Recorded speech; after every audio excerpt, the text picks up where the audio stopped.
ನಾನು ಮೊದಲೇ ಹೇಳಿದಾಗೆ ಎರಡನೇ ಹಂತದ ಚುನಾವಣೆ ನಡೆಯುವಂತ ಕ್ಷೇತ್ರಗಳಿಗೆ ಸಂಬಂಧಪಟ್ಟ ಹಾಗೆ ಅಭ್ಯರ್ಥಿಗಳು ನಾಮಪತ್ರವನ್ನ ಸಲ್ಲಿಕೆ ಮಾಡ್ತಾ ಇರುವಂತದ್ದು ಇವತ್ತು ಕೂಡ ನಾವು ಗಮನಿಸಿದ್ವಿ. ಅದರಲ್ಲಿ ಪ್ರಮುಖವಾಗಿ ಇವತ್ತಿನ ನಾಮಪತ್ರ ಸಲ್ಲಿಕೆಯ ಸಂದರ್ಭದ ಹೈಲೈಟ್ಸ್ ನೋಡೋದಾದ್ರೆ ಲೋಕಸಭಾ ಚುನಾವಣೆ ಅಖಾಡದಲ್ಲಿ ಇವತ್ತು ಧಾರವಾಡದಲ್ಲಿ ಬಿಜೆಪಿ ಅಭ್ಯರ್ಥಿ ಪ್ರಹ್ಲಾದ್ ಜೋಶಿ ತಮ್ಮ ನಾಮಪತ್ರವನ್ನ ಸಲ್ಲಿಸಿದ್ದಾರೆ. ಈ ವೇಳೆ BS ಯಡಿಯೂರಪ್ಪನವರು, ಜಗದೀಶ್ ಶೆಟ್ಟರ್ ಅವರು, ಅರವಿಂದ್ ಬೆಲ್ಲದ್ ಸಾಥ್ ಕೊಟ್ಟರು.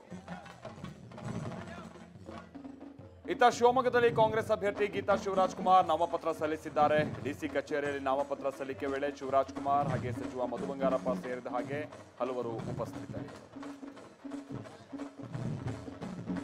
ಇನ್ನು ಬೆಳಗಾವಿಯಲ್ಲಿ ಕಾಂಗ್ರೆಸ್ ಅಭ್ಯರ್ಥಿ ಮೃಣಾಲ್ ಹೆಬ್ಬಾಳ್ಕರ್ ಶಕ್ತಿ ಪ್ರದರ್ಶಿಸಿದ್ದಾರೆ. ಅವರು ಕೂಡ ಇವತ್ತು ನಾಮಪತ್ರ ಸಲ್ಲಿಕೆ ಮಾಡಿದ್ದಾರೆ. ಈ ಸಂದರ್ಭದಲ್ಲಿ ಭರ್ಜರಿ ರೋಡ್ ಶೋ ಕೂಡ ಇತ್ತು.